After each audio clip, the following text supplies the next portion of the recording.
As a funding strategist, John Livesay helps CEOs craft a compelling pitch to engage investors in a way that inspires them to join a startup team. After a successful 20-year career in media sales with Conde Nast, where he worked across all 22 brands in their corporate division as Vanity Fair, Wired, W, and Vogue, and created integrated programs for clients such as Lexus, Hyundai, and Guess. John won Salesperson of the Year in 2002 across the entire company.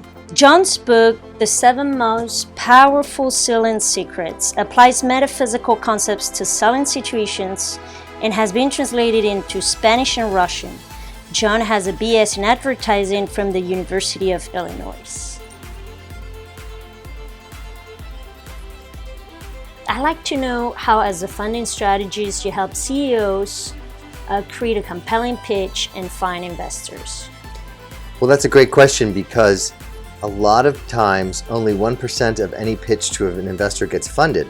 And the main reason is people who are in technology tend to pitch from the left side of the brain, where all the analytics and numbers are.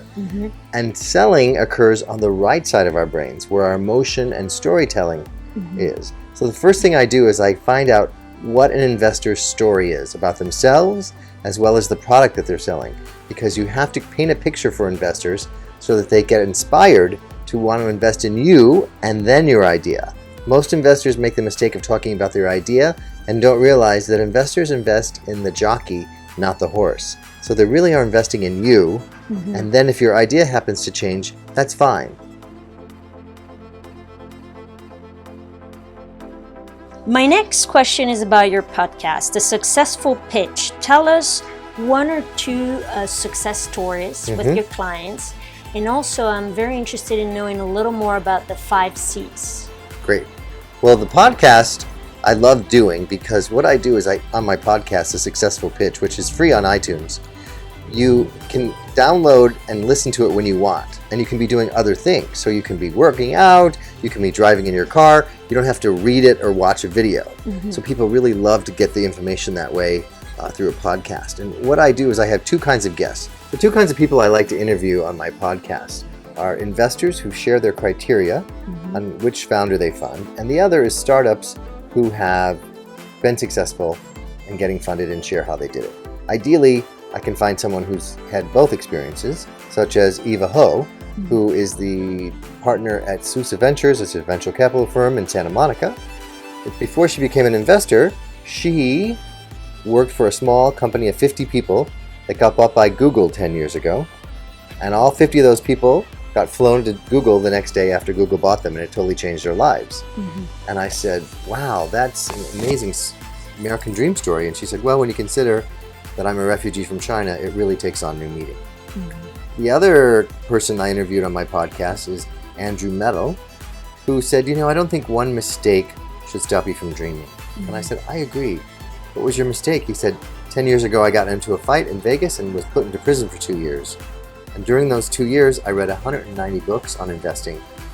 And when I got out, I started a charity called The Last Mile, which helped convicts have tech skills so they have something to do when they get out. And then he became an angel investor and talks about, when he writes for Entrepreneur, what the lessons he learned in prison and how he takes that into the world of investing. You have to really be hungry to be successful as a startup, and you're literally hungry while you're in prison because they don't give you enough food. And you have to trade for food. So those survival skills came in handy. And one of the things I've developed is an 8-milestone program for clients. And I take them through a process to get them pitch ready, because only 1% of the pitches get funded, and the majority of those reasons are they don't have all the C's in place. So the first C is confidence. Arthur Ashe said the key to success is confidence, and the key to confidence is preparation. So you don't wing your pitch. And I get people really prepared through a 3-step process so that their confidence is great. If you don't have your confidence up, you're going to stumble. But if you get it right, you're going to soar through the pitch and the questions. However, there's a fine line between confidence and arrogance. So you have to really monitor the two. The second C is a right brain connection versus that left brain numbers how something works, which is how most people talk about their products. People buy emotionally through storytelling, and that's what makes your story memorable. Plato said storytellers rule the world, so I love to make people master storytellers. Then the third C is commitment, being very clear on exactly how much money you need and how long it's going to last. If you're unclear on that and confuse the investors, the confused mind always says no. However, when you get it right, then people are focused and they can move forward. The fourth C is giving them a checklist of questions that investors are going to ask. Imagine taking a test and getting all the questions before you took the test, how much better prepared you'd be and more confident you'd be, and you'd have the answers. If you don't have the answers ready, you're a deer in headlights. If someone says, well, how much does it cost you to acquire a customer? I haven't thought about that. I don't know. Well, then they're not going to get the money. Right. And then the final C is collaboration. Really collaborating with the investors to make sure that they feel part of your team and that they're not just giving you money, but that they're helping you build this new product. So once you have those 5 C's, you move through the milestones of practicing it and really getting it strong. Then I make warm introductions to the investors I know from the Successful Pitch podcast.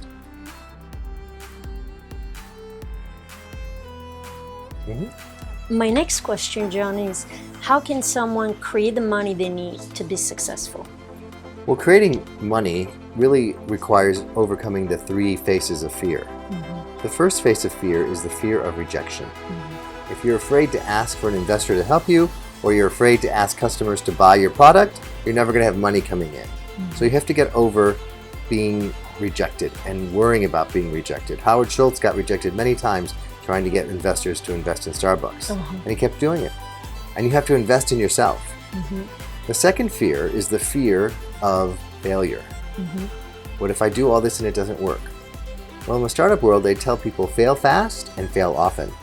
So the more you try something and it doesn't work, great. Now I know what doesn't work, let me try something else. So Jay Samit in his book Disrupt You said, get an idea that's like a zombie. It's so great it can't be killed. So don't be afraid of failure. Just realize it's just some feedback of what doesn't work right. Then the third face of fear is the fear of the unknown. I don't know how to do a podcast. I've never done a podcast before. How do I get guests? How do I promote it? How do I edit it? I found someone who did that for a living. So don't be afraid to ask for help. Don't feel like you have to do everything alone. Don't feel like you have to do everything alone. When you get other people to help collaborate, then the unknown isn't so scary. If we don't get out of our comfort zone, we literally crush our souls. We need to keep growing and trying new things. And when you have all those fears handled, the fear of rejection, the fear of failure, and the fear of the unknown, nothing can stop you from being successful, and then the money comes. So my next question, John, is how can someone connect with the right people to make huge quantum leaps into their progress? Well, Judy Robinett has a great book on that called How to Be a Power Connector. She talks about people that you already know really can help you grow. That your network is your net worth. So if you break it into 5 people that you're constantly in touch with as your support group, but then there's the next 50 people, and then outside of that it's another 100 people. So break everyone you know into those 3 categories, and then start really nurturing those people in the 50, and keep in contact with them on a regular basis, and the people in the 100 not as often. But give back to them, share their blogs, like their social media posts, figure out what they're interested in and see if you know someone that could help them. And when you help them, then they're more willing to help you. Thank you, John. Is there anything else that you would like to add?